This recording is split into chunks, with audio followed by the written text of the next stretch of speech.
मध्ये डिस्कस करणार आहोत मित्रांनो। कृपया आपल्या चॅनलवरचे व्हिडिओज बघत असताना मी एक सजेस्ट करेल तुम्हाला की वही आणि पेन तुम्ही घेऊन ते पॉइंट्स नोट डाऊन केले तर तुम्हाला तुमचं एक ते फ्रुटफुल होईल आणि आउटकम्स म्हणजे ते लाईन्स पॉइंटर्स तुम्हाला लक्षात येतील आणि काय करायचं आहे सरांनी काय सांगितलं आहे किंवा मीही काही आधी बरेचसे व्हिडिओ बनवलेले आहेत मित्रांनो। जवळपास आपल्या आता चॅनलवरच्या व्हिडिओची संख्या जवळपास एक 70+ झालेली आहे। तर दररोज एक 4-5 स्ट्रॅटेजी व्हिडिओज तुम्ही बघितले 10-10 मिनिटाचेच आहेत तर ते बघा मित्रांनो कृपया। त्याचा नक्कीच येत्या पूर्वपरीक्षेसाठी तुम्हाला फायदा होईल। आणि चला तर मग आपण गोपाळ सरांचं मार्गदर्शन घेऊया। Thank you so much, happy studying. Hello friends, आपण GS बद्दल आपली चर्चा झालेली आहे। आता आपण थोडं CSAT बद्दल बोलूया।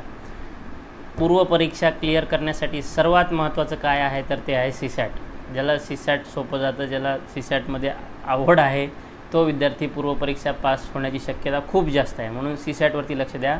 नॉर्मली CSATकडं खूप जणांचं दुर्लक्ष होतं, कारण होतं कसं GSचे भरपूर सब्जेक्ट असतात, आपण त्या सब्जेक्ट्सच्या मागे लागतो, त्यात एक सब्जेक्ट खूप मोठ्या आकाराचा आहे, त्यामुळे त्याच्याच अभ्यासामध्ये आपला वेळ जातो आणि CSATकडे दुर्लक्ष होतं। आणि मग ज्यावेळेस प्रिलिमची ॲड येते त्यावेळेस मग विद्यार्थी म्हणतात की आता CSATचा अभ्यास करायला सुरुवात करावं लागेल आणि मग CSAT अवघड जातो आणि मग शेवटी म्हणतात की नाही CSATमुळं माझं गेलं, नाही तर माझं GS खूप चांगलं झालं असतं। आपण तयारी करतोय स्पर्धा परीक्षेची, या ठिकाणी प्रत्येक गोष्टीसाठी स्पर्धा आहे, त्यामुळे मग त्या परीक्षेच्या दृष्टीने एक परीक्षार्थी म्हणूनच आपल्याला या कॉम्पिटिटिव्ह एक्झामकडे पाहावं लागेल आणि त्यासाठी CSAT खूप महत्त्वाचं आहे। सुरुवातीपासूनच CSATला एक चॅलेंज म्हणून तुम्ही स्वीकारलं तर परीक्षेच्या अगोदर तुम्हाला CSAT हे एक क्षुल्लक गोष्ट वाटायला लागेल आणि तुम्ही ते सहज त्यामध्ये स्कोअर चांगला मिळवू शकाल। त्यासाठी प्रॅक्टिस हे एकच गोष्ट आहे CSATसाठी जी तुम्हाला उपयोगी पडेल। आता CSATसाठी सर्वात महत्त्वाचं आहे स्ट्रॅटेजी। GSची वेगळी स्ट्रॅटेजी असते, CSATची वेगळी स्ट्रॅटेजी असते। CSATची प्रश्नपत्रिका असते 80 प्रश्नांची, वेळ असतो 2 तासाचा, प्रत्येक प्रश्नाला 2.5 मार्क असतो। पूर्ण 2 तासामध्ये 80 प्रश्न अटेम्प्ट होणं, this is a big challenge. 80 प्रश्नांपर्यंत आपण पोहोचणं हेच आव्हानात्मक गोष्ट असते। आता ह्या 80 प्रश्नांचं डिव्हिजन कसं असतं तर 50 प्रश्न असतात पॅसेजेसवरती, त्यामध्ये 10 पॅसेज असतात, एका पॅसेजवरती 5 प्रश्न ऑन ॲन ॲव्हरेज असं असतं। त्यानंतर उरलेले 25 प्रश्न हे 25 प्रश्नांपैकी 4 ते 5 प्रश्न क्वांटिटेटिव्ह ॲप्टिट्यूड म्हणजे न्यूमरिकल्स असतात, गणित असतात। त्याच्यामध्ये 4 ते 5 प्रश्न डायग्राम असतात, नुसत्या कोडे दिलेले असतं की कोडिंग डिकोडिंगच्या डायग्राम्स असतात। 2-3 प्रश्नामध्ये आकडेवारी दिलेली असते, त्यामध्ये फिल इन द ब्लँक्स असतं, असं असतं। 2-3 प्रश्न लॉजिकल रिझनिंगवरती असतात की एका टेबलच्या भोवती काही लोक बसलेले आहेत, हा याच्या उजवी बाजूला, तो त्याच्या डाव्या बाजूला, अमुक व्यक्तीच्या बाजूला ही व्यक्ती, तर मग ओळखा। नातेसंबंधांवरती असतं, अमुक व्यक्ती आरशात पाहून म्हणते की ही व्यक्ती माझ्या वडिलांच्या आईची वगैरे वगैरे आहे, असे नातेसंबंधांवरती सुद्धा प्रश्न असतात। तारखांवरती प्रश्न असतात, लॉजिकल काही लॉजिक माहिती दिलेली असते, त्या माहितीवरून काही प्रश्नांची उत्तर लिहायची असतात। असे 25 प्रश्न असतात आणि शेवटचे 5 प्रश्न असतात डिसिजन मेकिंगचे प्रश्न असे असतात की ज्याच्यामध्ये निगेटिव्ह मार्किंग नसतं, परंतु आपण इथे चुकतो।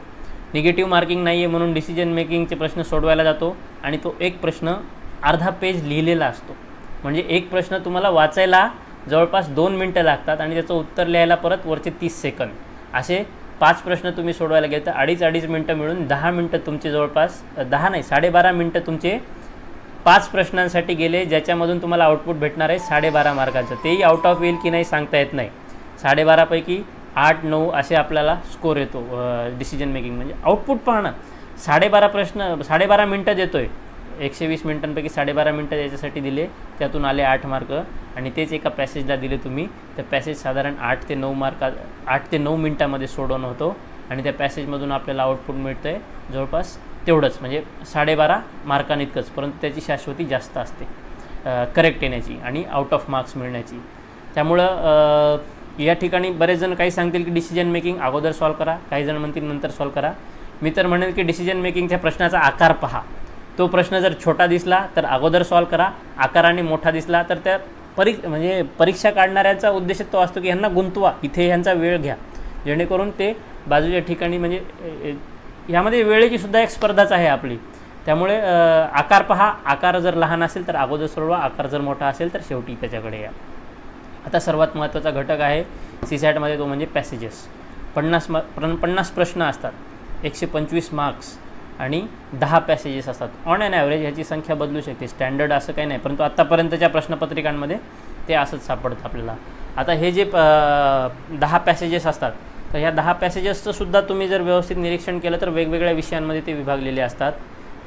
पॉलिटीवरती एक पॅसेज असतो, राजकीय घडामोडींवरती, सामाजिक घडामोडीं किंवा सोसायटीशी संबंधित एखादा पॅसेज असतो, अर्थशास्त्राशी संबंधित पॅसेज असतो, पर्यावरणाशी संबंधित पॅसेज असतो, विज्ञान व तंत्रज्ञानाशी संबंधित. आता त्यांची संख्या वाढली आहे, 2 ते 3 पॅसेजेस विज्ञान, तंत्रज्ञान, पर्यावरण याच्यावरती यायला लागतात.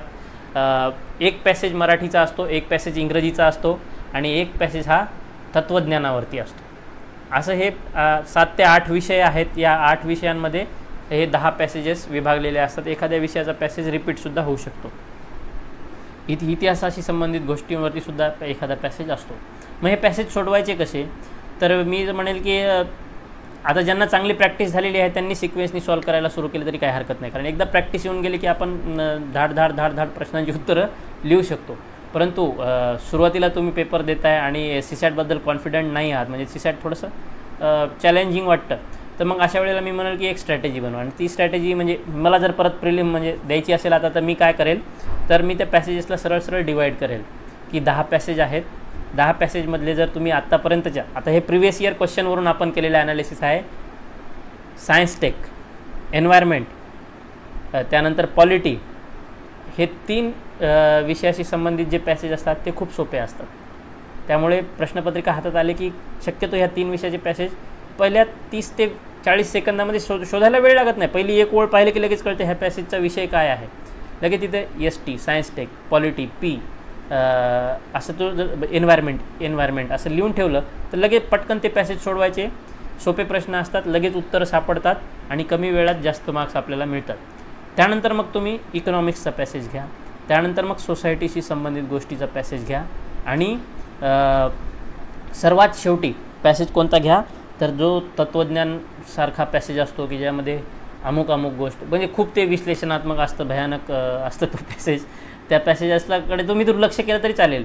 इनफॅक्ट मी तर म्हणेल की MPSCच्या म्हणजे ह्या आपल्या सीसॅटच्या पेपरमध्ये तुम्हाला 80 प्रश्न सोडवता आले तर खूप छान, परंतु 80 जरी नाही सोडवता आले तरी कोणते प्रश्न नाही सोडवायचे हे सुद्धा कळणं खूप गरजेचं असतं. असे काही पॅसेज असतात की जे आपल्याला वेळ तर घेतातच आणि 5ला 5 प्रश्न चुकून जातात. असे भरपूर प्रश्न मागच्या वर्षीच्या बऱ्याच विद्यार्थ्यांचे अनुभव आहेत. माझा स्वतःचा अनुभव आहे. मागे एक रुदरफोर्ड आणि सायन्स टेक असा एक खूप पॅसेज होता वेगळाच, त्याचे माझे 5ला 5 प्रश्न सतत चुकत गेले. असे पॅसेज तुम्हाला कळायला पाहिजेत की कोणते पॅसेज स्किप करायचे. जो जास्त कॉम्प्लिकेटेड आणि मोठा आकाराने वाटतो आहे तो शक्यतो सोडवू नका. आणि आता दुसरा एक घटक आहे तो म्हणजे मराठीचा एक पॅसेज आणि इंग्रजीचा passage. Most of the time आपल्या मराठी मातृभाषा असल्यामुळे मराठीवर आपलं खूप प्रेम असतं, परंतु कधी हे प्रेमच स्पर्धा परीक्षेत थोडं काय म्हणून आपण दगा देतं. मराठीचा पॅसेज आपण सोडवायला जातो, परंतु तो एवढा अवघड असतो की म्हणजे कुठल्या तरी साहित्यिकांनी लिहिलेला, साहित्यातून आणलेला तो असतो. म्हणजे चांगलाच असतो, त्याचा आशय चांगला असतो, खूप चांगला असतो, परंतु त्या कमी वेळेत तो समजायला आणि त्याची उत्तरं लिहायला खूप जिकिरीचं जातं. त्यामुळे शक्यतो मराठीचा पॅसेज हा सर्वात शेवटी सोडवा. आणि इंग्रजीचा पॅसेज या उलट, इंग्रजी आपल्याला अवघड वाटते, परंतु इंग्रजीचा पॅसेज सोपा असतो, समजायला सोपा असतो, प्रश्नांची उत्तरं लवकर सापडतात. त्यामुळे इंग्रजीचा पॅसेज अगोदर सोडवा आणि नंतर वेळ भेटला तर मराठी आणि जो फिलॉसॉफी मी सांगितलं तत्त्वज्ञानाशी संबंधित घटक यांचा पॅसेज सोडवा. जर तुम्हाला वेळ पुरत नसेल तर हे 2 पॅसेज तुम्ही स्किप केले तरी चालतील. म्हणजे तुम्ही 8 पॅसेज जरी सोडवले तरी सफिशियंट आहे. 40 प्रश्न सोडवलेत, 40ची ॲक्युरेसी मात्र तुमची हाय पाहिजे. त्यामध्ये तुम्हाला 30-35पर्यंत तुमचे एकदम करेक्ट यायला पाहिजेत, ॲक्युरेट आन्सर्स. मग वरचे 4-5-6 तेवढा टॉलरन्स तर आपल्याला ठेवावाच लागतो. 5-6 उत्तर चुकतीलच, सगळे एकदम परफेक्ट येईलच असं नाही. आणि शक्यतो ज्यावेळेस सीसॅटचा पेपर आपल्या हातात येतो, सुरुवात पॅसेजपासून करा असं मी सांगेल. कारण पॅसेज ही अशी गोष्ट आहे की जी अंडरस्टँड केली नाही तर पुढच्या प्रश्नांची उत्तरं येणार नाहीत. आणि ते अंडरस्टँड करण्यासाठी आपलं रिलॅक्स माइंड असणं गरजेचं असतं. आणि रिलॅक्स माइंड हे पेपरच्या सुरुवातीलाच असतं. शेवटी आपण धावत असतो. आणि मी बऱ्याचशा विद्यार्थ्यांना बोलताना एक उदाहरण द्यायचो की तुम्हाला एक वडापाव खायचा आहे, तो वडापाव तुम्ही बसल्या खाल का धावत खाल. तर सर ऑफकोर्स कोणी पण बसून व्यवस्थित आनंदाने खाऊ इच्छिल. तसंच सीसॅटच्या पेपरचं, सीसॅट हा एक वडापाव आहे, सीसॅटमधला पॅसेज हा एक वडापाव आहे, तो आपल्याला बसल्या खायचा आहे. त्यामुळे सुरुवातीला सोडवलं तर त्यातलं आउटपुट जास्त मिळतं, ॲक्युरेसी वाढण्याची शक्यता जास्त असते. तुम्ही जर शेवटी गेलात, शेवटच्या अर्ध्या तासात किंवा 1 तासात, एवढं आपलं माइंडसेट फास्ट गेलेलं असतं, वेळ संपत असतो, पेपर बाकी असतो, त्या घाईघाईमध्ये आपले काही ओळी राहून जातात वाचायच्या, प्रश्नांची उत्तरं चुकत जातात, मग सगळं ते पेपरच उद्ध्वस्त होतो आपला. म्हणून शक्यतो अगोदर सोडवा रिलॅक्स माइंडसेटनी. पहिला 1 तास तुम्ही पॅसेजेससाठी देऊन टाका. 1 तासात पहा तुम्ही सुरुवातीला तुमचे 6 ते 7 पॅसेज होतील, परंतु तुम्ही जर भरपूर प्रश्नपत्रिका सोडवल्या, प्रॅक्टिस केली तर 8-9 पर्यंतसुद्धा तुमची पॅसेजेसची संख्या जाते. ऑन ॲन ॲव्हरेज 8 पॅसेजेस तर तुमचे 1 तासात व्हायलाच पाहिजेत. उरलेले जे 2 पॅसेज आहेत त्याच्याकडे तुम्ही नंतर या. आता पुढचा जो 1 तास आहे तो उरलेल्या 30 प्रश्नांसाठी आहे. आणि पॅसेजेस एकदा सोडून झाले, 1 तासामध्ये 8 पॅसेजेस सोडवायचे आहेत, 2 पॅसेजेस राहू द्यायचे आहेत. तुम्ही आता जा डिसिजन मेकिंगकडे. मग डिसिजन मेकिंगचा आकार पहा. तो जर आकार आवाढव्य असेल तर तिथे मनाशी सांगून ठेवा की 10 मिनिटाच्या वर मी यामध्ये गुंतून पडणार नाही, कारण यामधून भेटले तर 2.5 मार्क भेटतील, काहीच नाही भेटलं तर शेवटी जर मी अंदाज मारला निगेटिव्ह तरी जाणार नाही, ॲटलिस्ट 1.5, 1, 2 असे मार्क्स भेटणार आहेत. त्यामुळे 10 मिनिटापेक्षा अधिक वेळ त्यासाठी जाता कामा नये. उरलेले 50 मिनिटं हे तुम्हाला 25 प्रश्नांसाठी द्यायचे आहेत. आणि त्या 25 प्रश्नांपैकी सर्वात शेवटी कोणते प्रश्न सोडवाल तर जे एकदम असे क्लिष्ट प्रश्न असतात, कोडिंग डिकोडिंग दिलेलं असतं, ते प्रश्न म्हणजे एक प्रश्न 5 मिनिटं खातो पण देतो किती 2.5 मार्क.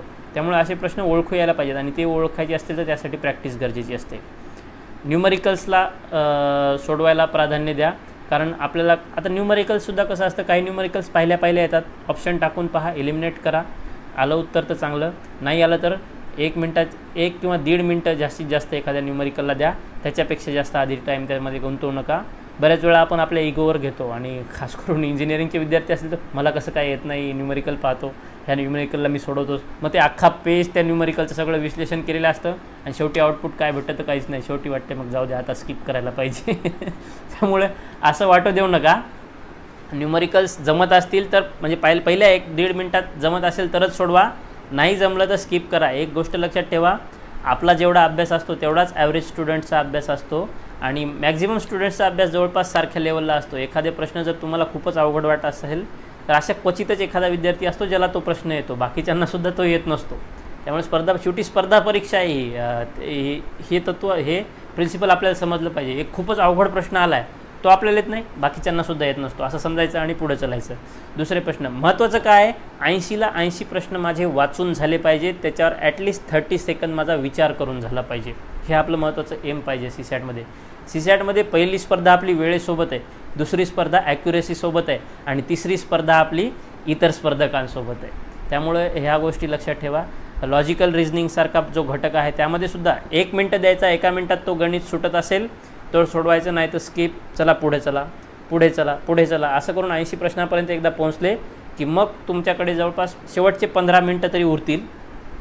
आता याचा अर्थ तुम्ही 25ला 25 प्रश्न स्किप कराल असंही होत नाही. बरेच प्रश्न उत्तर आपल्याला यायला पाहिजे, तेवढा आपला अभ्यास पाहिजे. मग येतच नसतील तर माझ्याचा अर्थ अभ्यासच नाही आहे. ओके, तर मग वापस यायचं, जे आपण 2 पॅसेजेस सोडवायचे राहून दिले होते त्या पॅसेजकडे जा.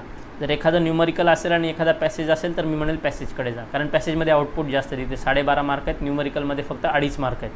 त्यामुळे पॅसेज वाचा, पॅसेजच्या प्रश्नांची उत्तरं सोडवायचे प्रयत्न करा आणि शेवटचे 2-3 मिनटं जे उरतात पॅसेज, आता शेवटी तुम्हाला स्पीड आलेला असतो, पेपर बराचसा कव्हर झालेला असतो, कॉन्फिडेंटली पॅसेज सॉल्व्ह होतो तुमचा आणि शेवटचे 3-4 मिनटं उरलेले असतात. त्या 3-4 मिनटामध्ये एखादं जे न्यूमरिकल राहिलं असेल, एखादं गणित राहिलं असेल किंवा साधं लॉजिकल रिझनिंगचं एखादं उदाहरण असेल ते तुम्ही सॉल्व्ह करू शकता.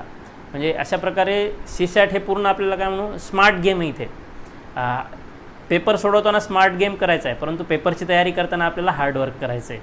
असं हे सगळं सीसॅटची स्ट्रॅटेजी. आता पॅसेजेससाठी सोर्सेस, प्रामुख्याने सीसॅटसाठी सोर्सेस काय, मी सांगेल प्रिव्हियस इयर क्वेश्चन पेपर इतका बेस्ट सोर्स दुसरा कोणताच नाही आहे. आता सीसॅटचे सुद्धा मागच्या काही वर्षांपासून सीसॅटचा पॅटर्नसुद्धा बरेचदा बदलत आलेला आहे. साधारणतः 17, 18, 19 ह्या 3 वर्षाचे जे सीसॅटचे पेपर आहेत ते तुलनात्मकदृष्ट्या सोपे आहेत 15-16च्या कंपॅरिझनमध्ये. त्यामुळं तुम्ही सर्वात अगोदर काय सोडवायला पाहिजे तर 17, 18, 19चा पेपर सोडवा.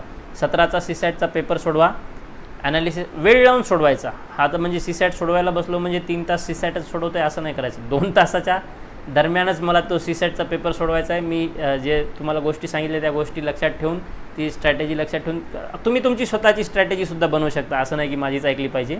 मी एक सांगतो तुम्हाला स्टँडर्ड काय असावं किंवा मी काय केलं असतं. तर अशा स्ट्रॅटेजीने तुम्ही जर सीसॅटचा पेपर सोडवला 17चा सोडवला, त्यात काय चुकलं त्या चुका दुरुस्त करा. 18चा सोडवा, त्यात काय चुकलं त्या चुका दुरुस्त करा. 19च्या पेपरमध्ये तुमच्या ह्या चुका रिपीट होणार नाहीत आणि 19चा पेपर तुम्हाला चांगला जाईल. मग हे 17, 18, 19चे पेपर झाल्यानंतर तुम्ही जा 2013च्या पेपरमध्ये. 2013चा सीसॅटचा पेपर आत्तापर्यंतचा एकदम उत्कृष्ट सीसॅटचा पेपर होता, जो की एकदम टफ पण नव्हता आणि एकदम इझी पण नव्हता. 2013ला मला वाटतं 172च्या आसपास कट ऑफ गेला होता आणि त्यावेळेस पहिल्यांदाच सीसॅट हा घटक आला होता प्रिलिममध्ये. 14, 15, 16चे सीसॅटचे पेपर टफ आहेत. एकदा तुम्ही 17, 18, 19 त्यानंतर 2013 असे सीसॅटचे पेपर सॉल्व केल्यानंतर मग तुम्ही 14, 15, 16चे ट्राय करून पहा. सीसॅटच्या पेपरची प्रॅक्टिस करताना स्कोअर किती आला ह्याच्यापेक्षा आपलं कुठे चुकतं आहे ह्याला जास्त लक्षपूर्वक तुम्ही याच्यावरती काम करावं. जो घटक चुकतो आहे तो त्याच्यावरती मग वर्क करायचं.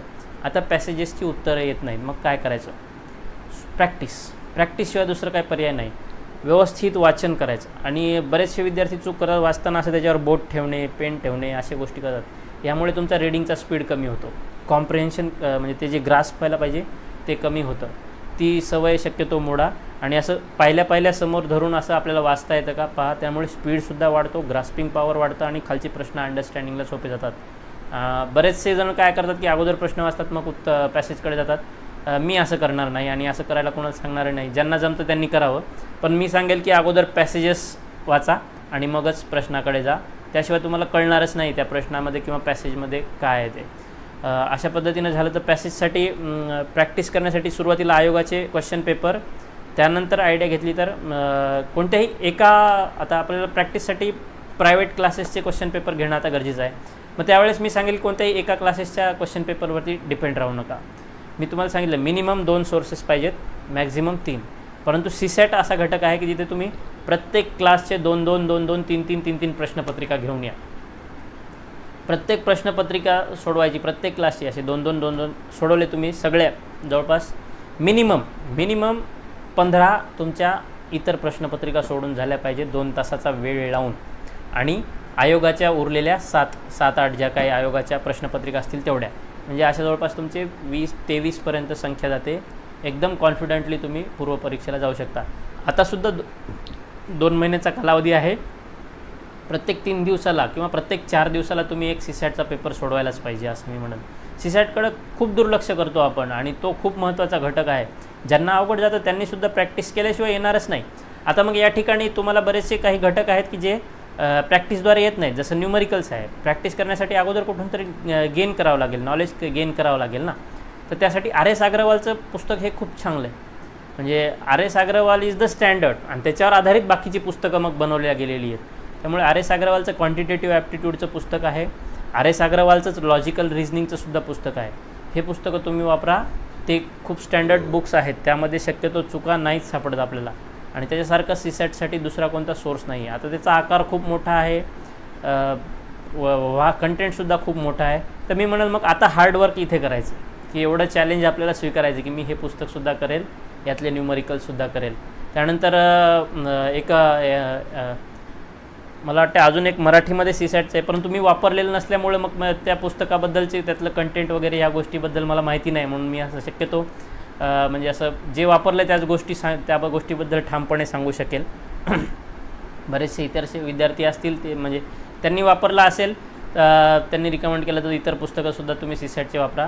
परंतु मी R.S. अग्रवालशिवाय दुसरं सीसॅटसाठी काही वापरलं नाही आणि सीसॅटसाठी मी सगळ्या पुण्यातल्या जेवढे क्लास असतील त्यावर सगळ्या क्लासेसच्या क्वेश्चन पेपर मी घेऊन यायचो. झेरॉक्स सेंटरवरती भेटतात, प्रश्नपत्रिका घेऊन यायचो आणि सोडवायचो. कोणत्याही एका क्लासच्या प्रश्नपत्रिकांवरती अवलंबून नाही राहिलो आणि जेवढे होतील तेवढे प्रत्येक क्लासचे 2-3 प्रश्नपत्रिका. तुम्ही एकाच्याच जर प्रश्नपत्रिका सोडवत बसले तर तुम्हाला ते एक पॅटर्न लक्षात येतो प्रश्नपत्रिका काढणाऱ्यांचा.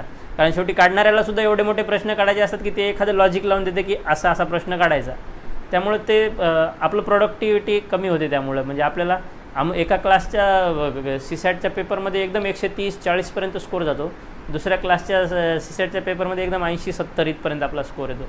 म्हणून प्रत्येकाचं प्रश्नपत्रिका सोडवा आणि स्कोअरपेक्षा आपण कुठे चुकतो आहे याला जास्त महत्त्व द्या. Again practice this is the basic principle. Minimum 20 प्रश्नपत्रिका तुमच्या सोडून झाल्या पाहिजेत आयोगाच्या प्लस इतर क्लासेसच्या मिळून. हेच सीसॅटचं गमक आहे. सीसॅटमध्ये मी सांगितलं तसं पहिली स्पर्धा आहे वेळेसोबत, दुसरी स्पर्धा आहे ॲक्युरेसीसोबत आणि तिसरी स्पर्धा आहे इतर स्पर्धकांसोबत.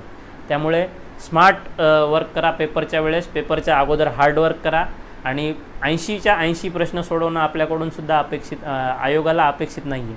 तुम्ही 70 जरी सोडवले, 65 जरी सोडवले, त्यात ॲक्युरेसी हाय असेल तर तुमचा स्कोअर 130 120च्या वरतीसुद्धा जाऊ शकतो. त्यामुळे ॲक्युरेसीला महत्त्व द्या. आणि आता सध्या जी स्पर्धा वाढली त्या स्पर्धेकडे लक्ष देता आपण 65 मिनिमम 65 आणि मी तर म्हणेल की मॅक्झिमम 75पर्यंत आपला CSATचा अटेम्प्ट जायला पाहिजे. GSच्या बाबतीत सांगायला झालं तर मिनिमम 80च्या खाली आपला GSचा अटेम्प्ट यायला नाही पाहिजे. मॅक्झिमम 95पर्यंत आपला अटेम्प्ट जायला हवा. अशा पद्धतीने GS आणि CSAT पूर्वपरीक्षेचा तुम्ही प्रयत्न करा, म्हणजे प्रॅक्टिस करा. CSATला GSचा अभ्यास करा आणि परीक्षेला सामोरं जा एकदम आत्मविश्वासानं. तुम्हा सर्वांना परीक्षेसाठी, पूर्वपरीक्षेसाठी, मुख्य परीक्षेसाठी खूप खूप शुभेच्छा आणि ऑल द बेस्ट. थँक्यू.